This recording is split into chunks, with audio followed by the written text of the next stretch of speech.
The idea behind writing about the First Lady was that while most of us here in Washington have an idea of who she is, obviously because she's been married to Joe Biden for such a long time, most people in the country, most people outside of the Beltway, we thought, did not have much of a clue of who she is, right? So that was one of the reasons, one of the more compelling reasons to write a biography of her at this time. That's interesting. I guess I've been inside the Beltway too long. I kind of forgot that not everybody has seen as much of Jill as the rest of us. When you started the book, did you know whether or not you would get access to Mrs. Biden, and how did that happen? How much access did you get? No, we didn't. We didn't know that we'd have any access to her. Obviously, access is very helpful, so we had to meet with her office, meet with her aides, and basically make a pitch for why they should cooperate with us in terms of writing her biography. And it took several weeks to get in the door, and the first to begin with, and then it took a while for some of her top aides to convince her, at least that's the way the story was relayed to us, that they had to convince her to participate. And so eventually she came around and we did get some access to her. How much? We got 3 one-hour interviews. Oh, that's a lot. That was way more time than any Washington journalist, I think, ever expects to spend with their subjects. Yeah, that's great. Were there any things that were off the table, or did she say, like, I just don't want to talk about this? Nothing was off the table. Really? She was an open book, as you can see here. So, there were things that I was surprised about in the book, but what did you and Julie, what were the things that you were surprised about, that you weren't expecting to learn from her? I think one of the things that I was surprised about, or surprised may not be the right word in this instance, but when Joe was vice president, she had started teaching at Northern Virginia Community College. So we all know that she taught when she was second lady. And obviously she's continued that now as first lady, but I don't think I realized back then just how important teaching is to her. It really is like her identity. She has this line where she says a lot of the time that teaching isn't what I do, it's who I am. And it was something that she's continued to sort of have something of her own that's apart from Joe and his political career and not being branded as like a political spouse or something like that. So that was one thing that I got more of an understanding about. The second thing is she likes to play practical jokes on people and prank people, which was not something I'd realized. There's a very funny story, kind of well-known in the Beltway.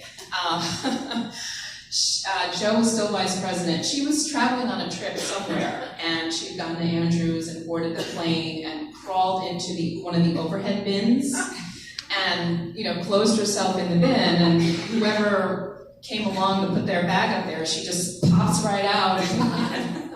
So things like that. She has a funny side. And, in some ways too, considering some of the difficult times they've had, you can sort of see why she says she likes to find the joy in everything, so pranking people is her joy. Mm-hmm. Climbing into an overhead bin where was the Secret Service when she was allowed to do it? Well, the fact that she can even get into the bin, right? Very impressive, for sure.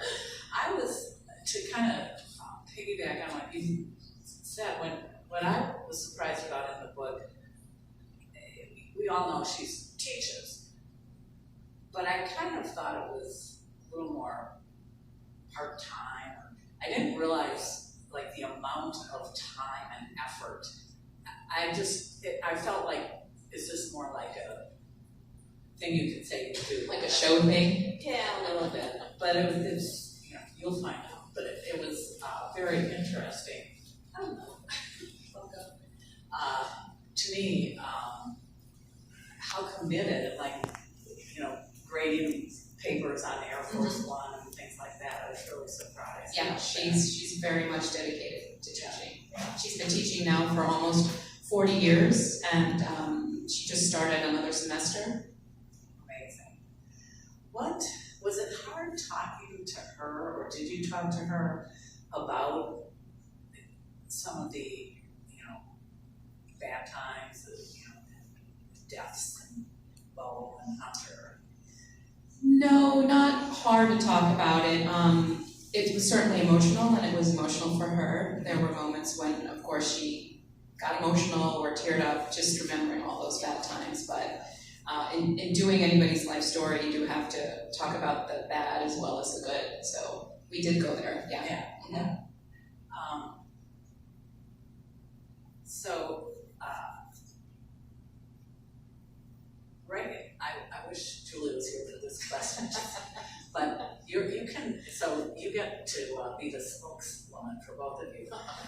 Writing a book together can be a wonderful experience or difficult, and I just wondered how you two went about writing together and reporting together. Did you delineate at the beginning, or did it just become kind of a natural thing? Was everybody at every interview? We still talk. She is my boss after all. And so what we did in the very beginning was we kind of sat down and figured out, okay, we want to write about Jill, so we need to figure out who knows who. Right. So we made lists of, Julie covered the 2020 campaign or pieces of it. She knew a lot of the campaign folks, so she made her list of campaign people, interviewed mostly those folks. I had exposure to Jill when she was second lady, and just by virtue of being at the White House as long as I've been and covering first ladies as long as I have, I brought that to the table. So that's how we started to divvy up the work. It was during COVID, so it's not like we were locked in a room together and sort of writing together. I was in my space, she was in her space. We passed things back and forth. We had great help from Evelyn Duffy, who's here in the audience tonight, and her research assistant, Sam, so we couldn't have done it without their help. We had 6 months to turn around a manuscript, so it was a very tight deadline. And we write things and share them around and edit things and make suggestions and that kind of stuff. So it wasn't... And when we interviewed the First Lady, we did most of our interviews on our own, so she interviewed her campaign people, I would interview the First Lady folks that I needed to talk to. When we finally got dates from the First Lady's office, we intended to go in together on all 3 of those interviews. Julie couldn't make the first interview, so I did the first interview alone. We did the second interview together, and the final interview fell during a week where I was in Florida with my mom, so Julie did that one on her own. So that's how we